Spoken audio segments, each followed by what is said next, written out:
पंचायती राज, पंचायती राज का आर्टिकल, पंचायती राज का आर्टिकल कहाँ से कहाँ तक है? आर्टिकल 243 से 243 के ओ तक। टोटल कितना आर्टिकल हो गया? 16। पहला में क्या है 243 में? 243 में है परिभाषा। परिभाषा, ये तो पता ही याद ही रहेगा, सबके याद रहेगा। हाँ 243 से याद है। 243 के ए में ग्राम सभा की चर्चा। ग्राम सभा। ए फोर क्या होता है? A for assembly. Assembly. A four assembly. Assembly, assembly माने सभा, सभा होता है ना असेंबली का मतलब, तो इसी से याद रखिए ग्राम सभा। ग्राम सभा।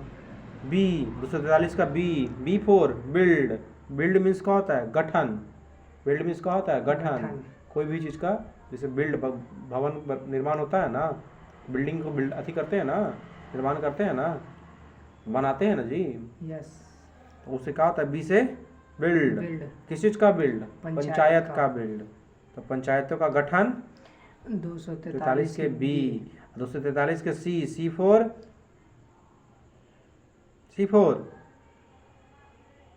संरचना। सी फोर संरचना। संरचना। डी फोर, अच्छा इसे बताइए, आर्टिकल 243 का डी ABCD में बोले तो कितना नंबर पे हो गया? 4। और SC ST कितना लेटर का होता है?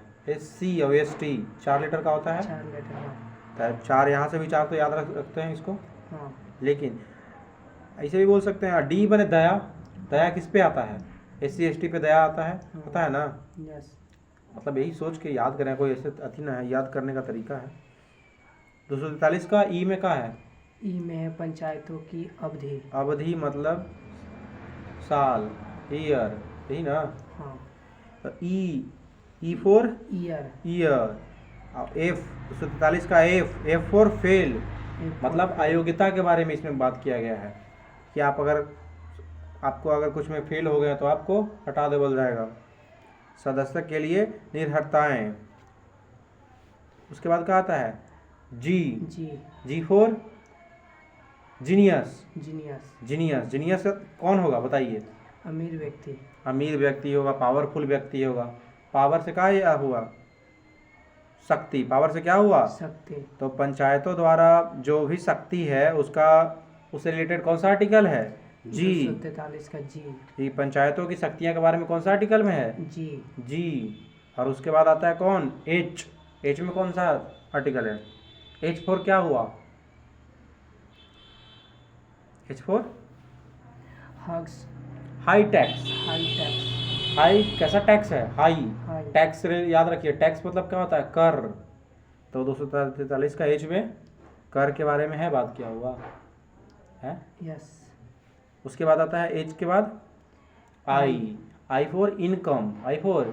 इनकम किस चीज में आएगा? वित्त में आएगा ना, वित्त में ही आता है ना इनकम। उसके बाद जे फोर जांच। जांच। तो पंचायतों का लेखा परीक्षण, जो सब परीक्षण वही जांचे ना कहलाता है। के फोर किंग्स 11 IPL टीम है कि नहीं है? है ना, किंग्स 11 पंजाब। हाँ। तो के फोर किंग्स, ई फोर 11। तो यहाँ से याद रखिए 11 के जगह पे इलेक्शन लिख सकते हैं, 11 के साथ कोरिलेट कर सकते हैं इलेक्शन। तो पंचायतों का इलेक्शन कौन सा आर्टिकल में है? के। उसके बाद एल। उसके बाद एल मतलब क्या होता है? लागू होना। एल मतलब लागू होना, मतलब जो भी राज्य क्षेत्रों को, संघ राज्य क्षेत्रों को लागू होना। एल फोर लागू होना। एम फोर लागू मना कर देना, मतलब नहीं लागू होना। एम फोर मना कर देना यानी फिर लागू ना होना। और उसके बाद एन फोर बताइए? निरंतर बना रहना। एन फोर निरंतर बना रहना। समझे कि नहीं समझे? पंचायतों को बना रहना, विधिमान विधियों और पंचायतों को बना रहना। उसके बाद ओ, लास्ट वाला आर्टिकल ओ। अगर कोई ऑब्जेक्शन, ओ फोर ऑब्जेक्शन। अगर कोई ऑब्जेक्शन है तो आप कहाँ जाइएगा? सुप्रीम कोर्ट जाइएगा, कोर्टे में जाइएगा। तो यही है निर्वाचन संबंधी मामलों में न्यायाधीशों के हस्तक्षेप का वर्णन। कौन सा आर्टिकल में है? 243 के ओ में। 243 के एल में क्या बताए? लागू होना। एम में मना कर देना, लागू ना होना। एन में निरंतर बना रहना, समझे। तो 243 का एज में क्या बताए थे? As for high tax, as for high tax. कैसा टैक्स? हाई। तो टैक्स के बारे में वर्णन कहाँ पे है? बताइए, पंचायती राज में टैक्स के बारे में वर्णन कौन सा आर्टिकल में है? 243 का एच। अब पूछ दिया स्थानों का, तो सॉरी स्थान नहीं, हाँ स्थान, आरक्षण के बारे में पूछ दिया। ये पंचायती राज में आरक्षण के बारे में कौन सा आर्टिकल में है? 243 का डी। डी फॉर दया। दया आ गया ST एक्टी पे, या SC ST पे 4 लीटर का होता है, तो ये भी है। B for build. Build means बनाना, बिल्ड मीन्स बनाना, यानी पंचायतों का गठन। गठन ही तो होता है, बनाना ही होता है ना। अथी पूछे था तो निर्वाचन पूछे तो निर्वाचन किंग्स 11।